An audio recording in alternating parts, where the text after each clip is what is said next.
നിതിനെ, മോൻ ഇങ്ങോട്ടേക്ക് ഇരിക്കെ. ഹലോ, ഈ വീട്ടിൽ അങ്ങനെ തോന്നിയെടുത്തൊന്നും ഇരിക്കാൻ പാടില്ല. ലോകം മുഴുവൻ കറങ്ങി പോലീസ് സ്റ്റേഷനും നിരങ്ങിയിട്ട് വന്നേക്കണെന്ന് ഓർക്കണം. ദേഹത്ത് മൊത്തം അഴുക്കായിരിക്കും. കണ്ടിട്ട് എനിക്ക് തന്നെ അറപ്പ് തോന്നുന്നു.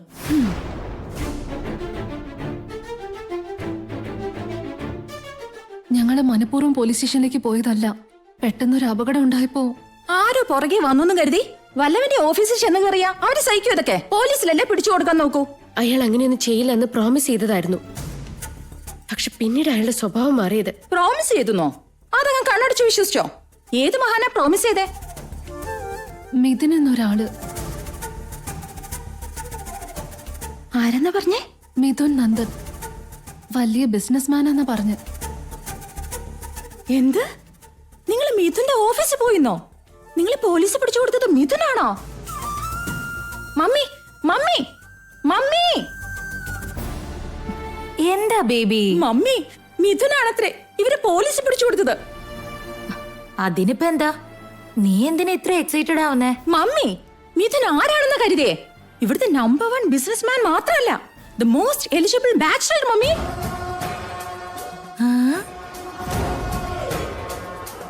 ആ സ്റ്റൈലും ആ സ്മൈലും ആ ലുക്കും അടിപൊളിയാ. ആളെ പറ്റി ഓർക്കുമ്പോ തന്നെ പെൺകുട്ടികളുടെ മനസ്സിൽ ഹാർട്ട് ബെൽസ് കിളിങ്ങാൻ തുടങ്ങും. അതൊക്കെ അവിടെ നിൽക്കട്ടെ ശാലിനി. ഇന്ന് രാത്രി മേഘനയും കുട്ടികളും നിന്റെ കൂടെ നിന്റെ റൂമിൽ കിടക്കട്ടെ. എന്റെ റൂമിൽ എങ്ങനെ? നോ, ഞാൻ അതിന് സമ്മതിക്കില്ല. ഇന്ന് ഒറ്റ ദിവസത്തേക്കല്ലേ മോളെ, നാളെ മറ്റേതെങ്കിലും മുറി അറേഞ്ച് ചെയ്യാം. എന്റെ റൂം ഞാൻ ആർക്കും ഷെയർ ചെയ്യില്ല. എനിക്കത് ഇഷ്ടമല്ല ഡാഡി. അവളുടെ സ്വഭാവം അറിഞ്ഞുകൊണ്ട് എന്തിനാ അവളെ ഇങ്ങനെ ശല്യപ്പെടുത്തുന്നേ? നാളെ ഒരു റൂം ശരിയാക്കുന്നത് വരെ. അതിനെന്തിനാ നിങ്ങൾ നാളെ വരെ കാത്തിരിക്കുന്നേ? ഇന്ന് തന്നെ ഒരു റൂം കൊടുത്തേക്ക്. മേഘനെ, ചാരുമതി, നിതിനെ, നിങ്ങൾ വാ. വന്നേ വന്നേ വാ. വാ വാ വാ മക്കളെ. ഇതാണ് ഇനി തൊട്ട് നിങ്ങളുടെ റൂം.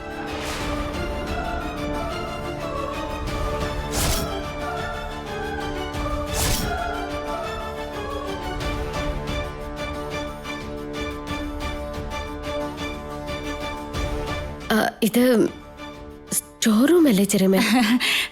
ഇപ്പൊ ഇത് സ്റ്റോർ റൂമാ. ഒന്ന് വൃത്തിയാക്കി എടുത്തു കഴിഞ്ഞാ പിന്നെ ഇത് നല്ല ബെഡ്റൂമാ. ഇതൊക്കെ ഞാൻ തന്നെ വൃത്തിയാക്കി നിങ്ങളെ ഏൽപ്പിക്കേണ്ടതായിരുന്നു. പക്ഷെ എനിക്ക് നല്ല സുഖമില്ലാത്തോണ്ടാ. മക്കൾക്ക് എന്റെ ബെഡൂടെ തരണമെന്നാ വിചാരിച്ചേ. ഈയിടെ നടുവേദന കൂടുതലായതുകൊണ്ട് ബെഡ് ഇല്ലാതെ പറ്റില്ലെന്നേ. വൃത്തിയാക്കാൻ കൂടെ കൂടാൻ ഒത്തിരി നേരം നിൽക്കാനും പറ്റില്ല. അതൊന്നും സാരല്ല ചെറുമേ, ഞങ്ങള് ഈ റൂമിൽ തന്നെ താമസിച്ചോളാം. എങ്ങനെ കിടക്കും മക്കളെ? എന്നാ പിന്നെ ഇപ്പൊ തന്നെ നിങ്ങൾ ഇത് ക്ലീൻ ചെയ്തേക്ക്. രണ്ടുപേരും ഉണ്ടല്ലോ, ഒന്ന് ആഞ്ഞു പിടിച്ച ഒരു 5 മിനിറ്റ് കൊണ്ട് നിങ്ങൾക്ക് ഇതെല്ലാം ചെയ്ത് തീർക്കാവുന്നതല്ലേ ഉള്ളൂ. എന്നാ പിന്നെ പണി നടക്കട്ടെ കേട്ടോ.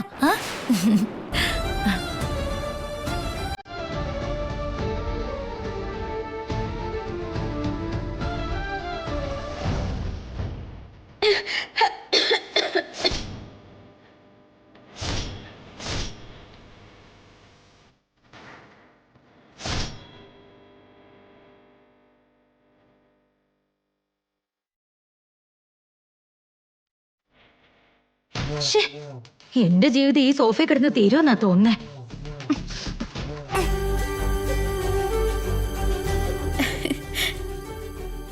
നിധി, നമ്മുടെ റൂം ചേച്ചിമാര് റെഡി ആക്കിയിട്ടുണ്ട്. ചേച്ചി, എനിക്ക് വിശക്കുന്നു ചേച്ചി.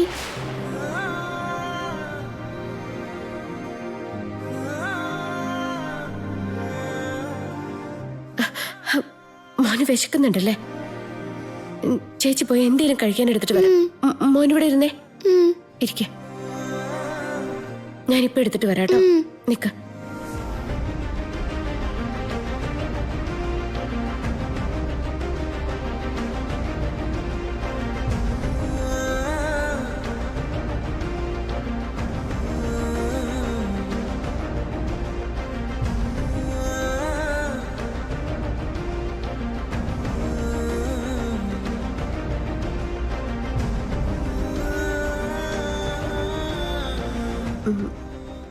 ചെറിയമ്മേ,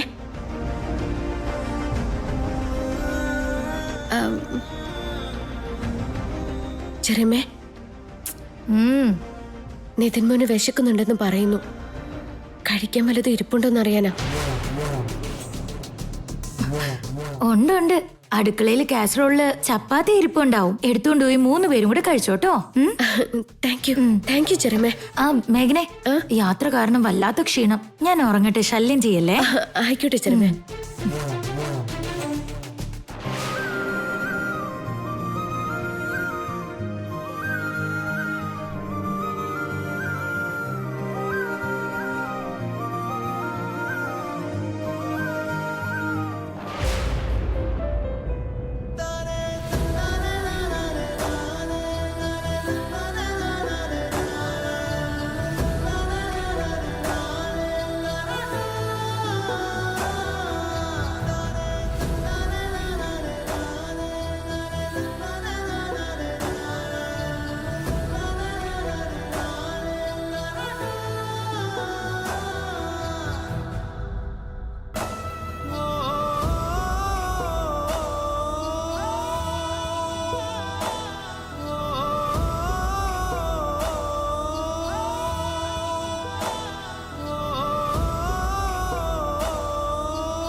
നിധി, ഇത് കണ്ടോ? ചെറിയമ്മ നമുക്ക് വേണ്ടി ചപ്പാത്തി വെച്ചിട്ടുണ്ടായിരുന്നു. മോനിത് കഴിച്ചേ. ഓരോന്നെങ്കിലും കഴിക്കണം കേട്ടോ, കളയല്ലേ. അപ്പൊ ചേച്ചിക്ക് എന്താണ്?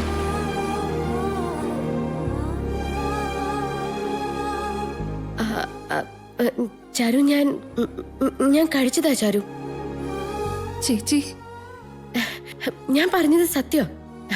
പിന്നെ ഞാൻ വൈകിയത് എന്തുകൊണ്ടാന്നാ കരുതിയേ? ഞാൻ ഡൈനിങ് ടേബിളിൽ ഇരുന്ന് കഴിച്ചു. നിങ്ങൾ രണ്ടുപേരും കഴിക്കാം. ചേച്ചിക്ക് കള്ളം പറയാൻ അറിയില്ല ചേച്ചി.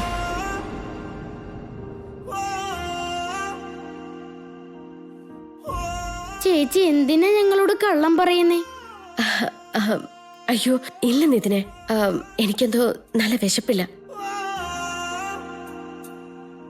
എന്നാ ഞങ്ങൾക്ക് വിശപ്പില്ല, ഞങ്ങളും കഴിക്കുന്നില്ല.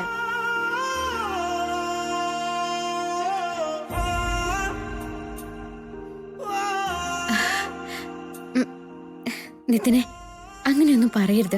നീ ഇത് കഴിച്ചേ. ചേച്ചി, നിതിന് വേണ്ടിയാ നമ്മള് ഇത്രയും ദൂരം വന്ന്. പട്ടിണിയാണെങ്കിലും വിശപ്പാണെങ്കിലും എല്ലാം ഒരുമിച്ച് പങ്കിടാം. ചേച്ചി വിശന്നിരിക്കുമ്പോ ഞങ്ങൾക്ക് സഹിക്കാൻ പറ്റില്ല ചേച്ചി.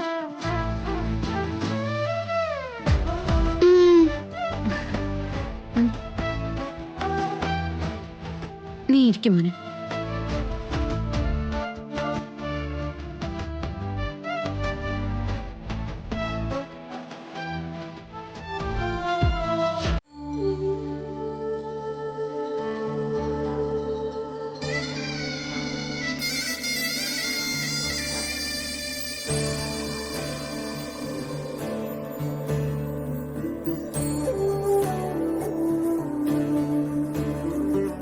വെണ്ണിലവ് കണ്ണ് വച്ച വെണ്ണക്കുടമേ, വെള്ളി വെയിലുമ്മ വച്ച പാദസരമേ, എന്റെ നെഞ്ചിലുറങ്ങണ മുല്ലക്കൊടിയേ, മുത്തിനുള്ളിൽ നിന്നെടുത്ത മുത്തുമണിയേ.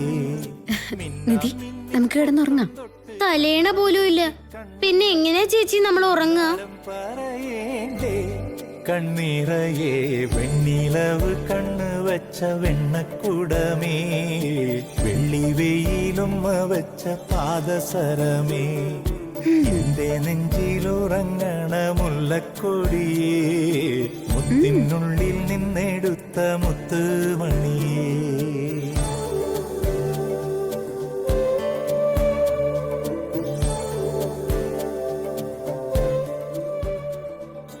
ഇന്നല്ലെങ്കിൽ നാളെ ഈ അപ്പൂപ്പന്റെ കണ്ണടയും. അങ്ങനെ എന്തെങ്കിലും സംഭവിച്ചാൽ അപ്പൂപ്പന്റെ സ്ഥാനത്ത് നിന്ന് നീ വേണ്ടേ ചാരുവിനെ നിതിനെ നോക്കാൻ?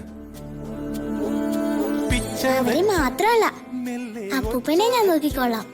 അറിയാതെ എന്തിനോ നീ വളർന്നു, എന്നോട് കൊഞ്ച ഞാൻ കൂട്ടില്ലയോ കൊതിയോടെ നോക്കി ഞാൻ നിൽക്കവേ വെറുതെ നീ വെൺചിറകിലേറിയെന്നു പറന്നു.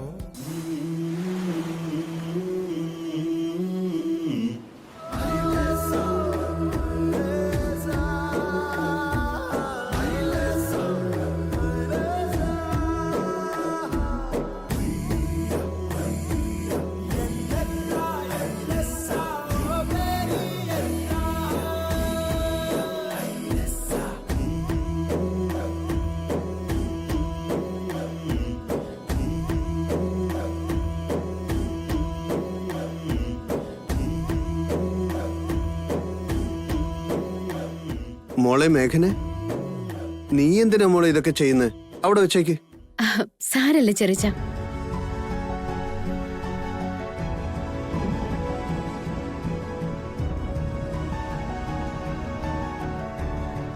മോളെ ചാരുമതി, ചെടി നനച്ചു കഴിഞ്ഞെങ്കിൽ തുണിയൊക്കെ ഒന്ന് അലക്കി വിരിച്ചേക്കണേ മോളെ.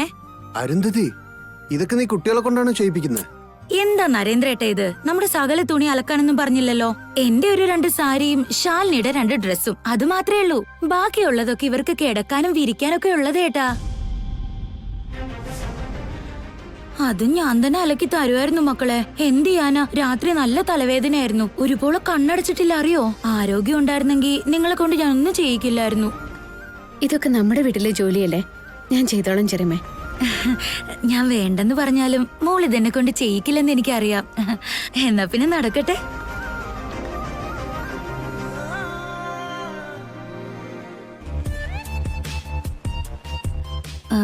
ഷാലു, നീ ഈ ലിസ്റ്റുമായിട്ട് കടയിൽ ചെന്ന് വെജിറ്റബിൾസ് ഒക്കെ വാങ്ങി വാ. വാട്ട്? ഞാനോ? ഞാൻ കടയിലൊന്നും പോവില്ല. എന്റെ പൊന്നു മോളല്ലേ, ഈ ഒരു വട്ടം ഒന്ന് പോയിട്ട് വാ മോളെ. ഇപ്പൊ ഞാൻ മാർക്കറ്റിൽ ചെന്ന് ഒരു ചാക്ക് വെജിറ്റബിൾസ് വാങ്ങിച്ചോണ്ട് വരണമെന്നാ? മേഘന ഇവിടെ ഇരിപ്പുണ്ടല്ലോ, അവളെയും കൂട്ടിനെ വിളിച്ചോ. നീ ബില്ലടക്കി, അവള് ചാക്ക് ചുമന്നോളും. മോളെ മേഘനെ, ഇങ്ങ് വന്നേ മോളെ. ശാലിനിയുടെ കൂടെ നീ ഒന്ന് മാർക്കറ്റിൽ പോയി വരും മോളെ. ആയിക്കോട്ടെ ചെറിയമേ. മമ്മി, ഇതാണ് ലാസ്റ്റ്. ഇനി എന്നോട് ഒരിക്കലും പറഞ്ഞില്ല. ഇല്ല, ഇപ്പൊ പോയിട്ട് വാ. ഇതാ മോളെ, പാവയ്ക്ക് 1 കിലോ വാങ്ങിച്ചോ, കുമ്പളങ്ങ 1/4 കിലോ. ഇത് നിതിനെ കുടിക്കാൻ പാല് വേണമായിരുന്നു. ഇപ്പൊ പാലില്ലല്ലോ മോളെ, കുറച്ച് കഴിയട്ടെ. പാൽ പാക്കറ്റ് കൊണ്ടുവന്ന് കഴിയുമ്പോ ഞാൻ പറയാം. ആദ്യം നീ ചെന്ന് ആ തുണിയൊക്കെ ഒന്ന് കഴിക്കേ. നീ പോയിട്ട് വാ. എന്താ ചേച്ചി ഇതൊക്കെ? എല്ലാം നമ്മുടെ തലയിൽ കെട്ടിവെക്കുകയാണല്ലോ. ചാരു, ഇത് ആരുടെ വീടാ? നമ്മുടെ ചെറിച്ചന്റെ വീട് എന്ന് വെച്ചാ നമ്മുടെയും കൂടെ. നമ്മുടെ വീട്ടിലെ ജോലികള് നമ്മൾ ചെയ്യുന്നതിൽ എന്താ തെറ്റ്? മേഘ്നെ, ഞാൻ ഇറങ്ങുവാ, നീ പുറകെ വന്നേക്ക്. അതല്ല ചേച്ചി. ചാരു, മാർക്കറ്റിൽ പോയി വന്നിട്ട് ആ തുണികൾ ഞാൻ തന്നെ അലക്കിക്കോളാം. നീ അപ്പോഴേക്കും പോയി നിതിന് പാല് കാച്ചി കൊടുക്ക. ഓക്കെ, പോയിട്ട് വരാം.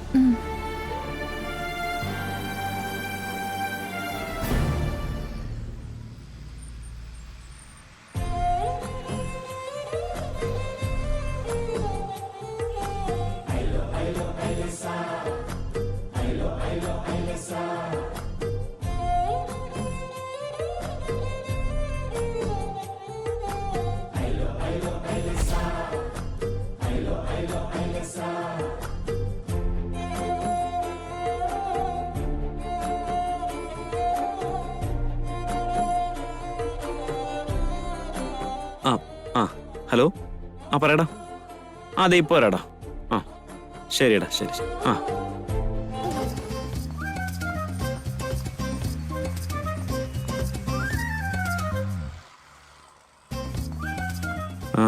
പൊക്കോ.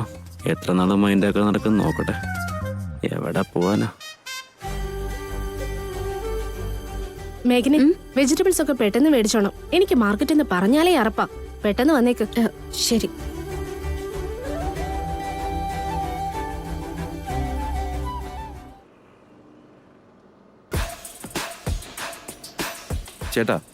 ചേട്ടന് ഇതൊന്നും മനസ്സിലാവാത്തോണ്ടാ. ചിലതൊക്കെ വിശ്വസിക്കണം.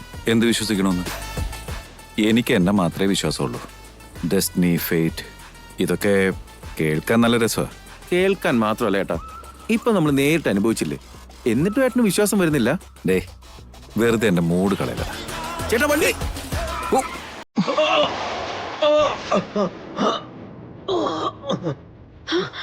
അയ്യോ,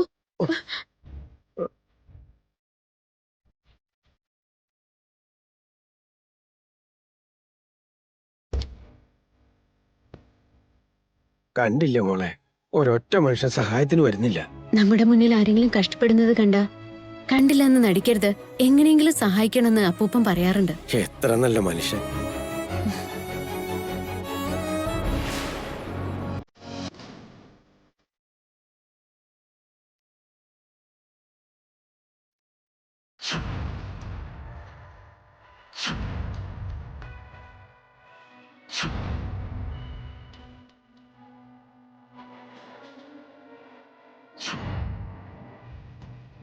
ഇയാളിവിടെ നിങ്ങളായിരുന്നോ ഈ പാവത്തിന്റെ വണ്ടി ഇടിച്ചിട്ടത്?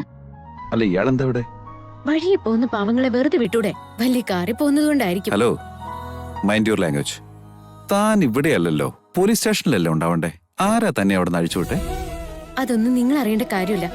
നിങ്ങളുടെ ചെറിയൊരു അശ്രദ്ധ കൊണ്ട് ആ പാവത്തിന് എന്ത് വലിയ നഷ്ടം ഉണ്ടായതെന്നറിയോ? നഷ്ടം ഉണ്ടായ കോമ്പൻസേറ്റ് ചെയ്യാൻ എനിക്കറിയാം. അതിനിടയ്ക്ക് കയറാൻ നീ ആരാ? നിങ്ങൾക്ക് എത്രത്തോളം കോമ്പൻസേറ്റ് ചെയ്യാൻ കഴിയും? ആ പാവത്തിന് എന്തെങ്കിലും പറ്റിയിരുന്നെങ്കിൽ എന്ത് ചെയ്തേനെ? ചേട്ടാ വിട്ടുകള. നീ മിണ്ടായിരുന്നേ. ഓരോ തവണയും ഇവളുടെ അഹങ്കാരം കൂടി വരിക. മറ്റുള്ളവരുടെ കാര്യത്തിൽ ഇടപെടുന്നതിന് മുമ്പ് സ്വന്തം സ്വഭാവം നന്നാക്കാൻ നോക്ക്. അത് നിങ്ങൾ എന്നോടല്ല പറയേണ്ടത്. ആദ്യം അയാൾക്കുണ്ടായ നഷ്ടത്തിന് എന്താണ് പരിഹാരം നോക്ക്. അത് ഞാൻ നോക്കിക്കോളാം. നഷ്ടപ്പെട്ടതിന്റെ കാശം കൊടുത്താൽ തീരില്ലേ? മിഥുൻ, മിഥുൻ ഇവിടെ. Hi Mithun, I M Shalini. ഞാൻ നിങ്ങളുടെ വലിയ ഫാനാ. ഓക്കെ. എന്താ മിഥുനയുടെ പ്രശ്നം? അയാളുടെ വണ്ടിയിൽ എന്റെ വണ്ടി ഒന്ന് മുട്ടി. നഷ്ടപരിഹാരം കൊടുക്കണത്രേ. ഈ പെണ്ണ പ്രശ്നം ഉണ്ടാക്കുന്നേ. വാട്ട്? ഞാനത് കോമ്പൻസേറ്റ് ചെയ്യാൻ പോവാ. വഴി കൊണ്ട് വണ്ടി നിർത്തിയത് അയാളല്ലേ? അതിന് മിഥുൻ എന്തിനാ കോമ്പൻസേഷൻ കൊടുക്കുന്നേ? വെജിറ്റബിൾസ് വിൽക്കാൻ വേണ്ടിയല്ലല്ലോ ഗവൺമെന്റ് റോഡ് ഉണ്ടാക്കിയിരിക്കുന്നത്. കാറിനും ബൈക്കിനും പോവാൻ വേണ്ടിയല്ലേ? ശാലിനി, അത് നീ മിണ്ടണ്ട. ഇതാരാന്ന് കരുതി? മിഥുൻ നന്ദൻ കേട്ടിട്ടില്ലേ?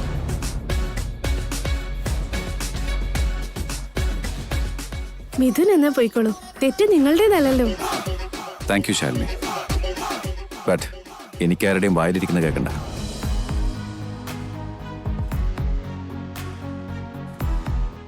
സോറി കാരണവരെ, നിങ്ങൾക്കുണ്ടായ നഷ്ടത്തിന് ഇത് മതിയൊന്ന് നോക്കിക്കോളൂ.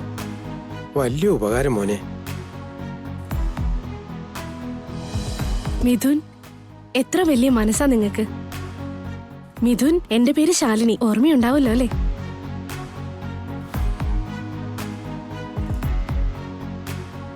ബൈ ഗേൾസ്, പ്രോബ്ലം സോൾവ് ആയില്ലേ?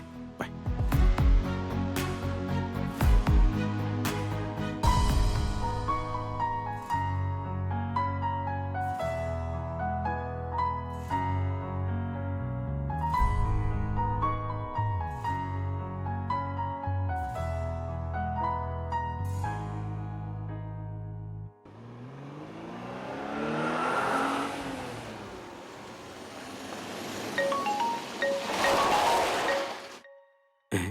മിഥുൻ സാർ എന്തിനാ ഇപ്പൊ ഫോൺ ചെയ്യുന്നത്?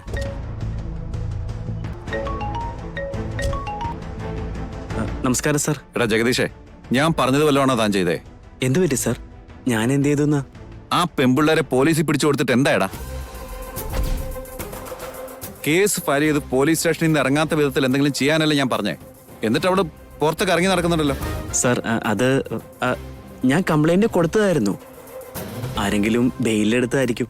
ആരെടുക്കാനാടാ? കംപ്ലൈന്റ് സ്ട്രോങ് ആയിരുന്നെങ്കിൽ അവൾക്ക് ഒരു ബെയിലും കിട്ടാൻ പോകുന്നില്ലായിരുന്നു. സാർ, ബെയില് കിട്ടാത്ത എന്ത് കേസാ സാർ? മോഷണവും കൊലപാതകവും ഒന്നും അല്ലല്ലോ ചെയ്ത്. നീ മിണ്ടാതിരിക്കെ. ഇതൊക്കെ നിന്നെ ഏൽപ്പിച്ച് എന്നെ പറഞ്ഞാ മതി, ഇഡിയറ്റ്.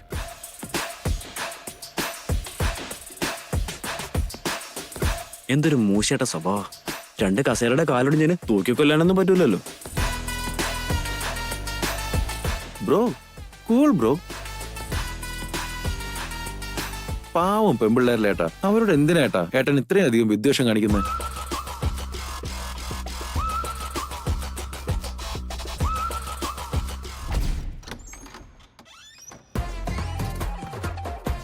നമസ്കാരം ആന്റി. നീയായിരുന്നോ? എന്താ ഈ വഴിക്കൊക്കെ? എനിക്ക് ആന്റിയോടൊരു കാര്യം പറയാനുണ്ടായിരുന്നു. അകത്തേക്ക് കയറി വാ. Thank you aunty.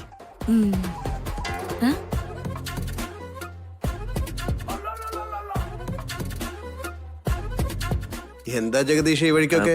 ഒന്നുമില്ല അങ്കിൾ, ഒരു കാര്യം പറയാനായിരുന്നു. ഇരിക്കി. സാരമില്ല അങ്കിൾ. അയ്യോ അവിടെ ഇരിക്കേ. ശരം വിട്ട പോലെയല്ലേ കേറി വന്നത്. ഇപ്പൊ എന്തിനാ ഇരിക്കാൻ പറയുമ്പോ മടിക്കുന്നേ? അരുന്ധതി, നീ ചെന്ന് കാപ്പി എടുത്തോണ്ട് വാ. നീ ഇരിക്കി. എന്താ നിനക്ക് പറയാനുള്ളത്? അങ്ങനെ പ്രത്യേകിച്ചൊന്നുമില്ല. എന്തോ ഉണ്ടെന്ന് പറഞ്ഞിട്ട് എന്തായാലും പറഞ്ഞോ. അത് പിന്നെ അങ്കിളെ. എന്താ ആലോചിക്കുന്നത്? പറഞ്ഞോ. എന്നെ കുറിച്ച് അങ്കിളിന് അറിയാലോ. എത്ര കാലമായിട്ട് കുടുംബമായിട്ട് അടുപ്പമുള്ളതാ.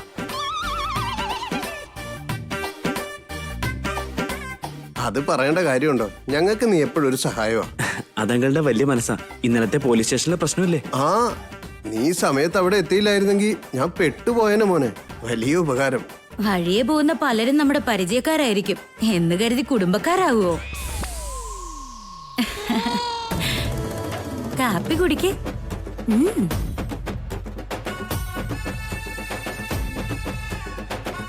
എനിക്ക് 4 ടാക്സി ഉണ്ട്. അതിലൊന്ന് തുരുമ്പെടുത്ത് കിടക്കുമല്ലേ?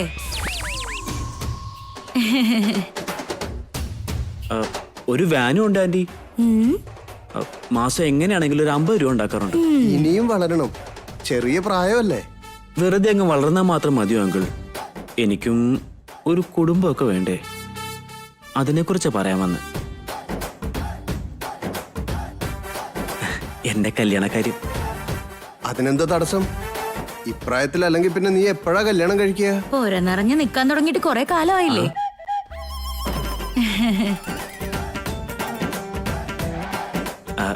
അങ്കിളിന് സമ്മതമാണെങ്കിൽ നമുക്ക് അതിനെക്കുറിച്ചൊന്ന് ആലോചിക്കാം. ഞാനിതിൽ എന്ത് ചെയ്യാനാ? എന്നോട് ചോദിച്ചിട്ട് എന്ത് കാര്യം? ആ, എനിക്കറിയാവുന്ന പെൺകുട്ടികൾ ആരെങ്കിലും ഉണ്ടെങ്കിൽ ഞാൻ പറയാം. നീ കാപ്പി കുടിക്കും. മുറ്റത്ത് തന്നെ മുല്ലവള്ളി ഉള്ളപ്പോ നാട്ടിൽ എന്തിനാ അലഞ്ഞു നടക്കുന്നത്? എന്ന് വെച്ചാ നേരിട്ട് കാര്യം പറയാം. എനിക്ക് ശാലിനിയെ വലിയ ഇഷ്ടമാണ് അങ്കിൾ. നിങ്ങൾ സമ്മതിച്ച ശാലിനി ഞാൻ കല്യാണം കഴിച്ചോളാം. എഴുന്നേക്കാനാ പറഞ്ഞ? ആന്റി ഞാൻ നീ ആ കാപ്പി അവിടെ വെച്ചേ വെക്കാനാ പറഞ്ഞത്. അതല്ല ആന്റി. ആരാടാ നിന്റെ ആന്റി? പാവം ചെക്കനല്ലേ എന്ന് കരുതി വീട്ടിൽ കയറ്റിയപ്പോ ഇവിടുത്തെ പെണ്ണിനെ തന്നെ വേണം നിനക്ക്. അത്രയ്ക്കായോടാ നീയൊക്കെ? നിങ്ങൾ മിണ്ടി പോകരുത് പറഞ്ഞേക്കാം. അല്ല, ഇതിപ്പോ അലുവയും മത്തിക്കറിയും പോലെ ആയല്ലോ. എന്റെ മോള് വാല കെട്ടാനുണ്ടോ നീ? നിന്നെ പോലെ ഒരു കരിങ്കുരങ്ങൻ എന്റെ മോളെ വേണം. ആന്റി എന്നെ ഇൻസൾട്ട് ചെയ്യോ? ഇൻസൾട്ട് ചെയ്യാതെ പിന്നെ എന്താ ചെയ്യാ? ഒരു 100 പവൻ വിട്ട് എന്റെ മോളെ അങ്ങ് കെട്ടിച്ചേരട്ടെ. 4 ടാക്സി ഓടുന്നുണ്ട് പോലും. ആദാമിന്റെ കാലത്തുണ്ടാക്കിയ തുരുമ്പെടുത്ത 2 കാർ ഉണ്ടെന്നും പറഞ്ഞ് നിനക്ക് എന്ത് ധൈര്യം ഉണ്ടായിട്ടാടാ നീ എന്റെ മോള് ശാലിനി പെണ്ണി ചോദിച്ചു വന്നത്? ഒന്നുകൂടെ ഒന്ന് ആലോചിക്കുന്നത് നല്ലത്. ഇത്രയും വലിയ തോന്നിവാസം ചെയ്ത് നിന്നെ അടിച്ച് പുറത്താക്കാത്തതാ ഞാൻ ചെയ്യുന്ന ഏറ്റവും വലിയ തെറ്റ്. സാറിന് പുറത്തേക്ക് ഇറങ്ങിക്കേ. ഞാൻ ശാലിനിയെ പൊന്നു പോലെ നോക്കിക്കോളാം. ഇനി ഒരു വട്ടം കൂടെ എന്റെ ശാലിനി മോളുടെ പേര് നിന്റെ വായിന്ന് വീണ അടിച്ച് നിന്റെ പല്ല് ഞാൻ കുഴിക്കും. കടക്കട പുറത്ത്.